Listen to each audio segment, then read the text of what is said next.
Every journey starts somewhere, and right now, everyone seems to be talking about one. But there is another Odyssey. One I have somehow never experienced. A world of gods, war, and endless seas. So I finally decided to step into it, find out what I had been missing. Because sometimes, the journeys you put off are the ones worth taking. And just like that, my Odyssey began.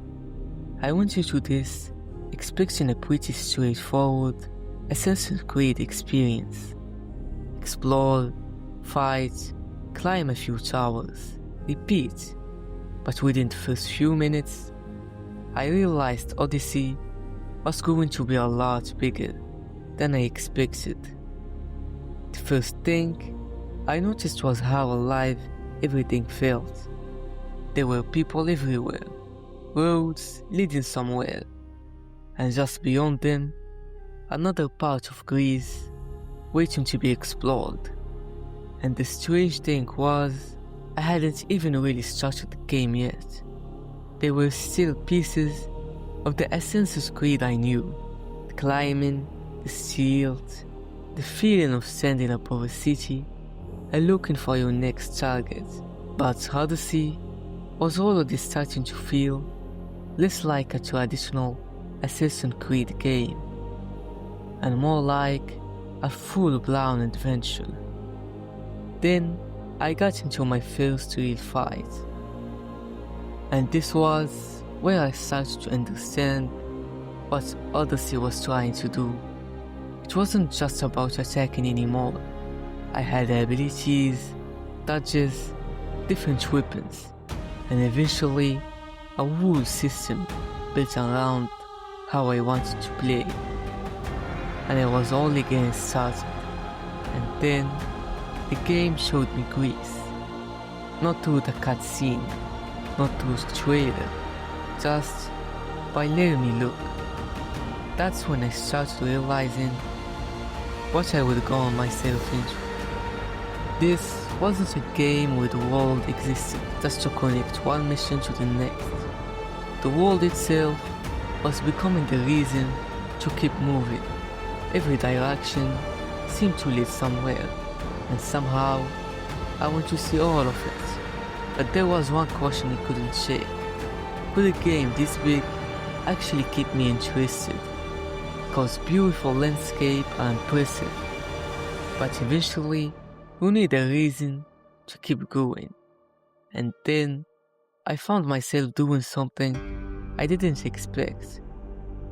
I stopped thinking about how much game there was and started wondering what was waiting around the next corner. Maybe that was the first sign that this journey might actually be worth taking. And that's when something changed. I stopped trying to figure out what Odyssey was and started getting lost in it. The further I went, the harder it became to follow the path the game wanted me to take. Not because I was lost, but because everything around me kept giving me a reason to stop. A village I'd never planned to visit. A road leading somewhere I hadn't even noticed. And eventually, I stopped following the objective. I was supposed to be doing one thing.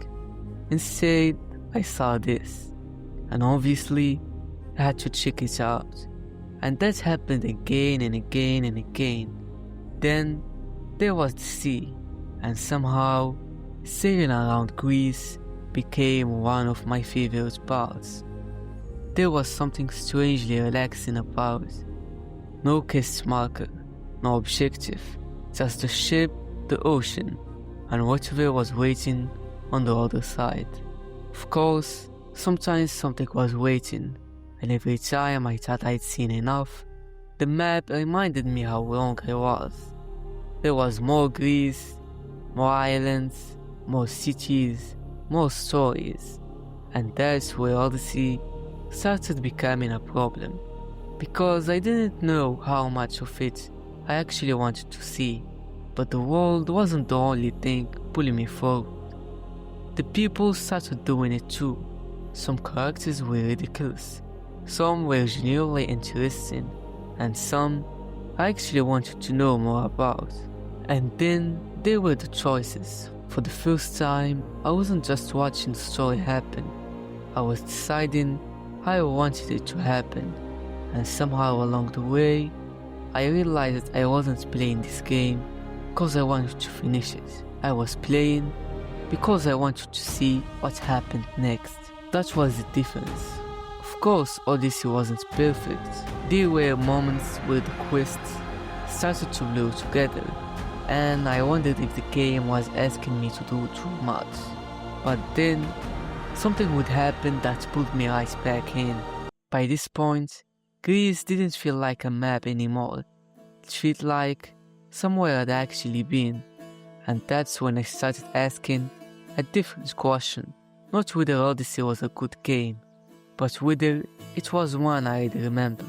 After playing Odyssey for the first time, I finally understand the appeal. It's messy, oversized, and definitely far from the perfect. But there is something about it that kept pulling me back. One more quest, one more island, one more fight. And when I finally put the controller down, I already knew I'd be thinking about Greece again.